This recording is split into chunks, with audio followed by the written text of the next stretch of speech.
What happened to our 1969 Detroit Diesel 12B71 engines? When we pulled them out for Tangaroa's repower, everyone swore they were worth $10,000 apiece. We tried selling them every way we could, but after our repower and after our 700 nautical mile sea trial, we still owned 2 Detroits and they were sitting in storage at the yard. That's when we had to figure out what to do next, and what we did might surprise you. We're Blaine and Janice, and this is Tangaroa, our 1969 78-foot aluminum yacht we found abandoned in Alaska. So far we've ripped out the old Detroit diesels, rebuilt and marinized a pair of Cummins truck engines, and tackled wiring, grinding, and fabricating from bow to stern. But we're just getting started. There's so much more to come. We've got big plans for Tangaroa, and the goal isn't just to live aboard, it's to take her across the Pacific to Japan by way of Alaska. If you're into boat work, engine rebuilds, and making old things new, subscribe and join us on our never-ending sea trial. Hey, you guys remember this?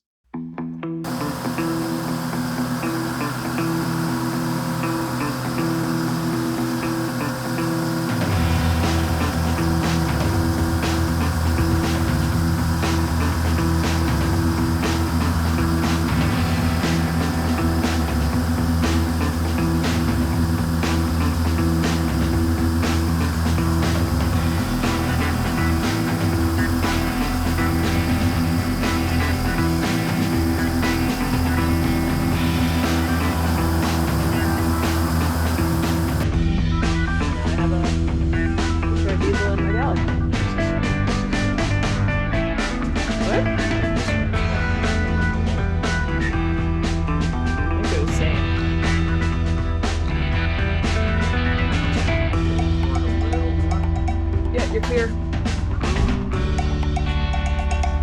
Woo-hoo-hoo! Nice job. Nice driving. We've been talking about Cummins for quite some time now. Let's talk about Detroits. We had these Detroit engines in this boat, and obviously when the new Cummins went in, we had 2 Detroits that were sitting outside of this boat. Had to get rid of them. And I mean, I had done, before we even went into the yard, before we even started this process, I had done lots of looking on these Detroits. I mean, I had surfed on eBay just to see what they were selling for, read up on forums. I was somewhat confident that we could actually do pretty well selling these. We've had people tell us, oh, you could have got, $10,000 a piece for those. And that's with the transmissions attached. So I was pretty confident that we could sell them. We could do well for ourselves. So we went into the yard, pulled these engines out of here. And as time progressed, they weren't selling. We had them on Facebook Marketplace. We had their own dedicated website for them. We had them on eBay. We had all of the possible. We had them on message boards at the yard. We put them as many places as we possibly could.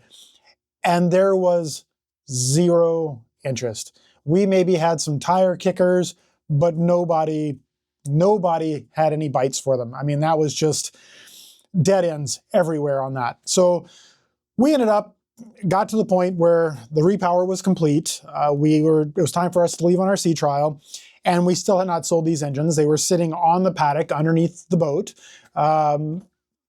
We had to do something with them. Well, Blaine is dealing with the oil pump and the engine. I'm going to go deal with the old engines. I just spoke with Steveston, which they're awesome.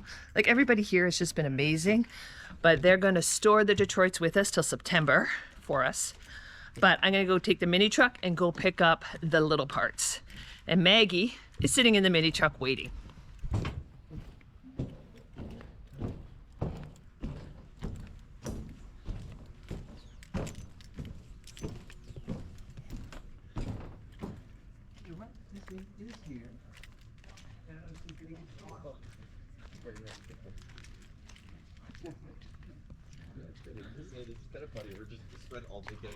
Move over. Move over. I'm going to pick up all the little parts, like the engine stands, the valve system. I don't even know what half this stuff is called. Anything small that I can take in the back of the truck, I'm going to grab, because that's what the thieves can take, and then Paul can deal with everything else. Good plan? Good plan.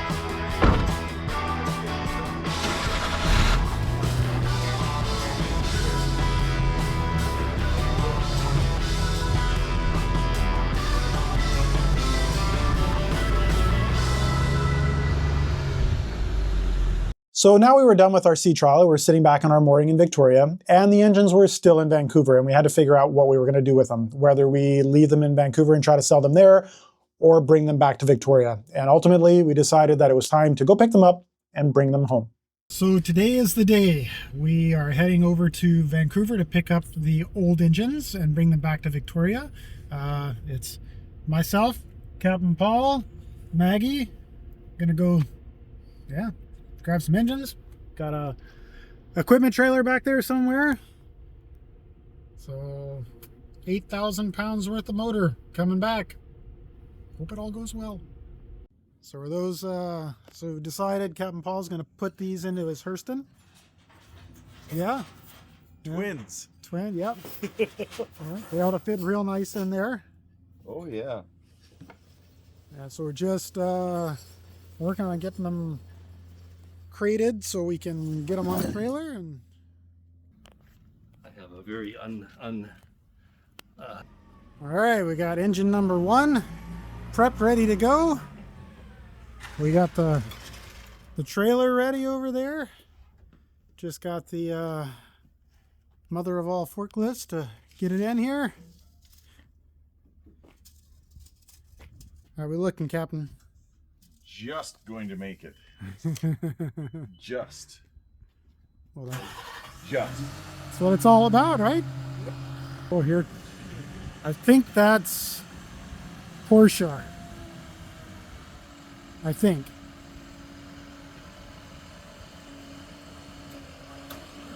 You can guide them on there, Paul?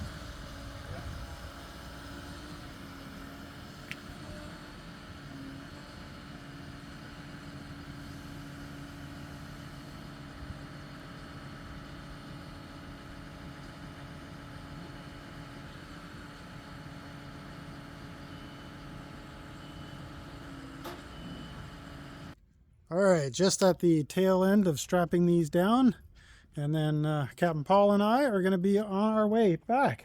Come on, Maggie. What do you think, Captain Paul? We're on the road. Chains and straps and some more chains. Should we take that block out? Which one? Oh, yeah, we can take that out. I think we're ready. Yeah, that should get us there. It's not like we're going on any races on the highway.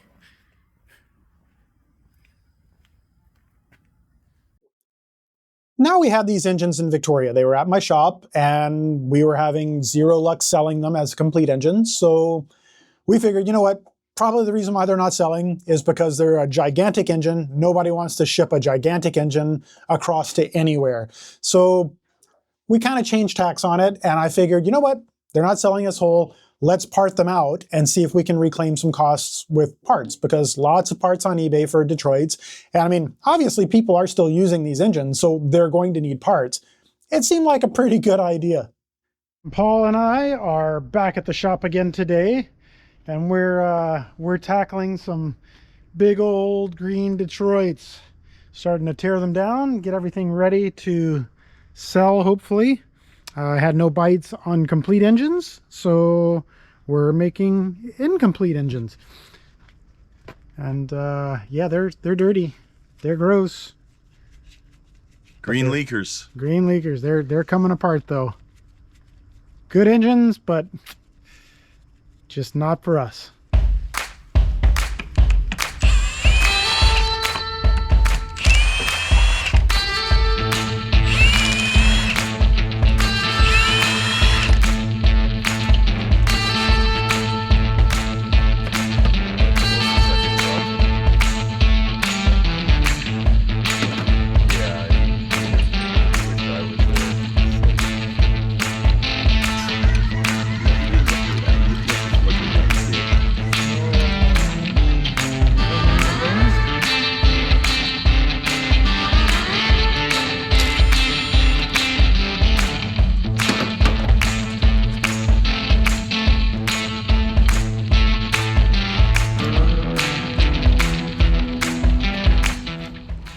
right, getting a little farther on these. I got the superchargers off, cylinder heads off. You know, these are actually pretty fascinating motors when you start getting into them. They were built incredibly well. And the more you tear apart, the more you realize how much engineering went into them. If they weren't so darn inefficient, they'd be pretty cool. Like there's no head gasket per se. You just have fire rings on each cylinder. And then there's a big oil seal that goes all the way around the outside. That's an O-ring. And then each of the coolant passages has its own separate seal as well. So it's a pretty neat way to do things. But yeah, we're slowly getting everything ripped apart. Got to get the oil coolers off. We've got to get the gears off. We got to get the whole rear PTO system off. So we've got a little ways to go yet, but we're making pretty good headway. And then we get to do number 2. So plenty of work left to do. I've been working on Krista's boat, so I finished my job, so I came in to see what Blaine was doing, if we can take the dinghy back to the boat, because I'm exhausted. Yeah. They have... I don't even know what to say. The Detroits are like apart. Stella and Portia are being destroyed. Stella is... Is this Stella? Stella, yeah, I think. If you guys ever want to see the inside of a diesel, oh my gosh, look at that. Was this even a healthy diesel? Actually, I think, yeah, that's Stella. Yeah. That's a healthy diesel. It actually is pretty healthy. It's in surprisingly good condition coming apart. And here's Portia. Portia has yet to be destroyed.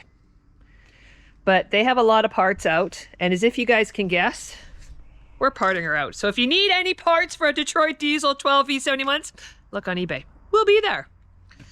Oy, oy, oy. What's going to be hard is organizing. Yeah, you just grin. Look at this destruction you guys did.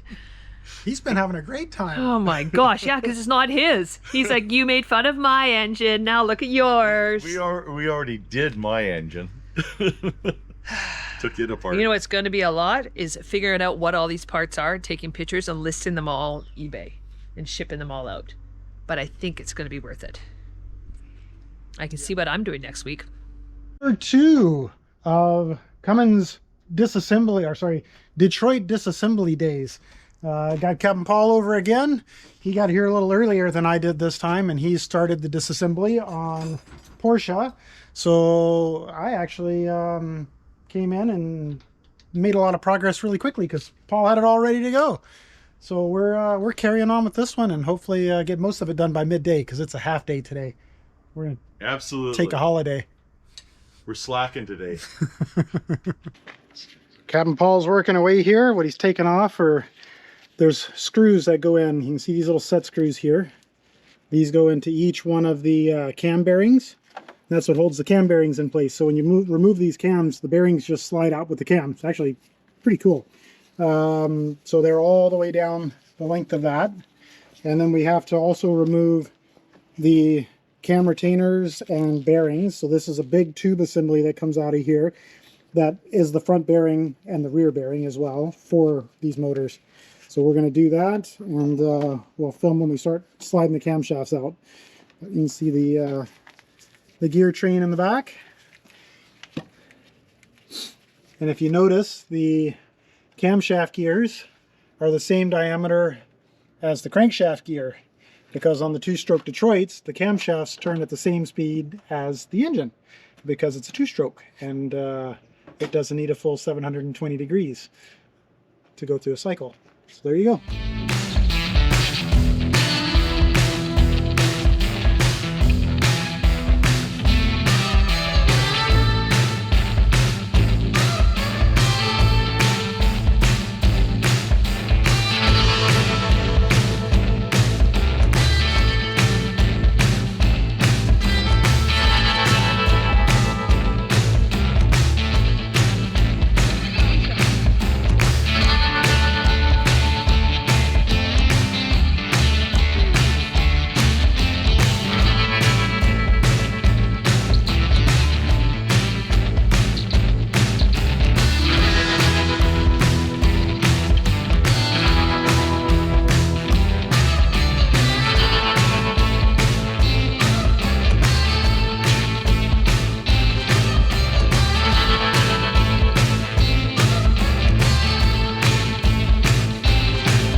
Camshaft number 2. You want to talk about these? Yep. So as you can see, we're talking about those bearings, how they come out with the camshaft. So if you look closely, you can see where the set pin sits in there and holds the bearing shell in there. So it's a pretty cool setup. I've never actually seen that before. And they're a 2-piece bearing by the looks of them. They probably separate from each other, but very, very cool. This is a situation.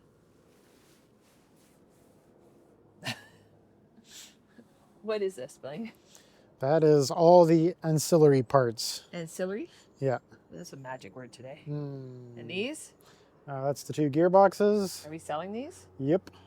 Okay, and under there? That's the blocks, basically the short blocks, which I don't know if we're going to be selling that or if we're just going to be scrapping that, because that's going to be a lot of effort to get those the rest of the way disassembled.